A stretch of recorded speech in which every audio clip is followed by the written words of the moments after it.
Magandang araw mga bata. Ako nga pala si Ayesha Macy Sagot, grade 4 Masinop. Gusto niyo ba ng kwento? Tara at makinig sa maikli kong hatid na kwento. Ang mata ko nahigad. Sa ilalim ng buwan, may nakahiga na maliit na itlog sa isang dahon. Sa isang araw ng linggo, sumikat ang mainit na araw at pak! Lumabas sa itlog ang isang napakaliit at nagugutom na higad.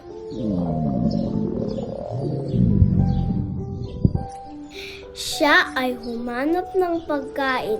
Sa Lunes, kumain siya ng isang mansanas.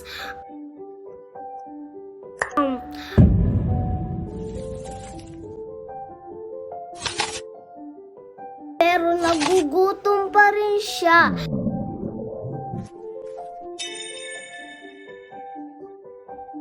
Sa Martes, kumain siya ng 2 presas. Pero nagugutom pa rin siya.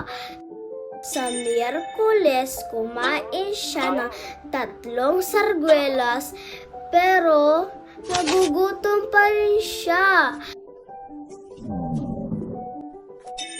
Sa Huwebes, kumain siya ng 4 na presas, pero nagugutom pa rin siya.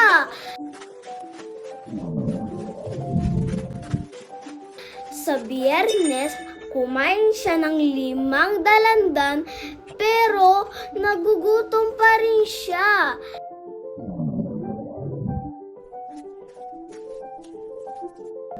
Sa Sabado, kumain siya ng piraso ng cake na chocolate, isang sorbetes,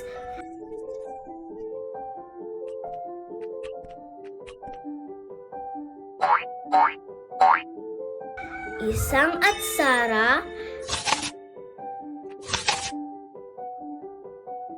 isang slice ng Swiss cheese,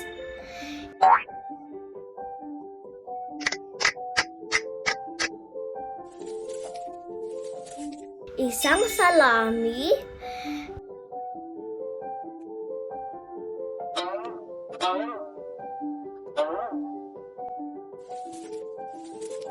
isang candy,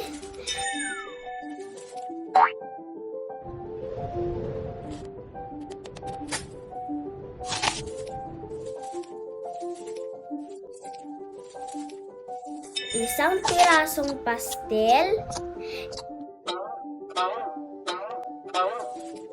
isang langgunisa,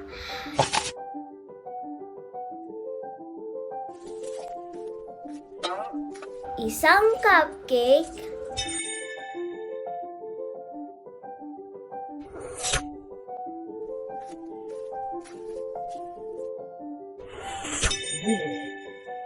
at isang pirasong pakwan. Sa gabing iyon, sumikit ang kanyang tiyan. Kinabukasan, linggo na ulit, kumain ang higad ng isang berdeng dahon at nawala ang kanyang sakit sa tiyan. Hindi na siya gutom at hindi na rin siya maliit. Siya ay naging isang malaki at mataba na higad.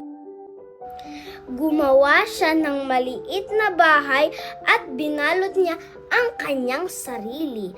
Ang tawag nito ay kukon.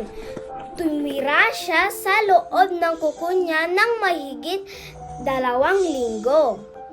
Tapos, kinutkot niya ang kukon hanggang nagkabutas.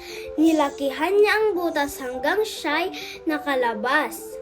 Ang galing! Siya ay naging isang magandang paru-paro. At diyan nagtatapos ang ating kwento. Sana'y natuwa kayo. Maraming salamat!